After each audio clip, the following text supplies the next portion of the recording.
यति बेला सल्लेमा निकै नै ठुलो आगलागी भइरहेको छ। भीषण आगलागी कारण यहाँ करिब 3:30 बजेदेखि आगलागी भएको र आगो कसले र किन लगायो भन्ने जानकारी यकिन भएको छैन। यति बेला यहाँको नेपाली सेना, नेपाल प्रहरी, सशस्त्र प्रहरी बल, स्थानीय सुरक्षा गार्ड र स्थानीय जनताहरूले चाहिँ यति बेला आगो नियन्त्रणमा सक्दो सहयोग गरिरहनु भएको छ।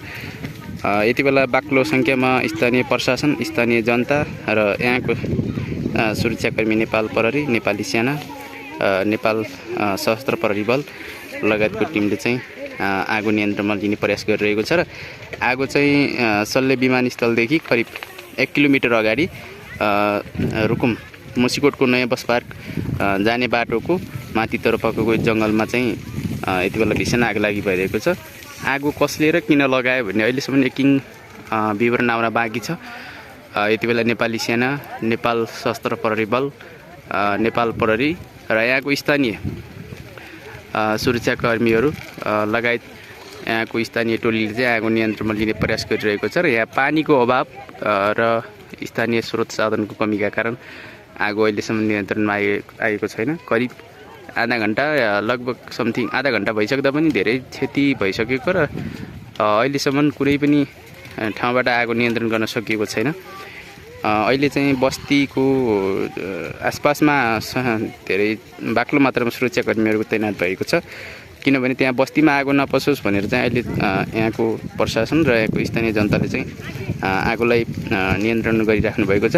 माथि चाहिँ अगाडि लेकसम्म चाहिँ 2 किलोमिटरसम्म अगाडि आगो बढिरहेको छ र यहाँको प्रशासन चाहिँ तल बस्ती आसपासको चाहिँ आगो नियन्त्रणमा लिइरहेको छ।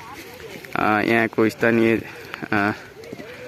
जनसमुदायहरू र यहाँको प्रशासन लगायत नेपाली सेना, सशस्त्र प्रहरी बल लगायत यहाँको स्थानीय सङ्घ संस्थाका सुरक्षाकर्मीहरू लगायतको टोलीले चाहिँ आगो नियन्त्रणमा लिने प्रयास गरिरहेको छ। बाक्लो मात्रामा एकदमै बाक्लो सङ्ख्यामा चाहिँ सुरक्षाकर्मी परिचालन भएको छ र अहिलेसम्म चाहिँ आगो नियन्त्रणमा आइरहेको छैन। पानी बोकेर लिने अवस्था पनि नरहेको र यहाँको खानेपानीको पाइपहरू चाहिँ पूर्ण रूपमा जलेर नष्ट भएको छ। लगायत साना बोट बिरुवाहरू लगायत धेरै जीवजन्तुहरू पनि यहाँ जलेर नष्ट भइसकेका यहाँ सुरक्षाकर्मीहरूले केही चरा लगायत घाइते अवस्थामा उद्धार गर्नुभएको छ। अहिले चाहिँ स्थानीय सुरक्षाकर्मी र यहाँको स्थानीयहरूले चाहिँ घरको बस्तीमा आगो नबसोस् भनेर चाहिँ यहाँ बाक्लो मात्रामा करिब लगभग 200 जनाको हाराहारीमा चाहिँ यहाँ सुरक्षाकर्मी लगायत स्थानीयहरूको उपस्थितिमा चाहिँ यो गाउँ बस्तीमा आगो नपसोस् भनेर चाहिँ तलबाट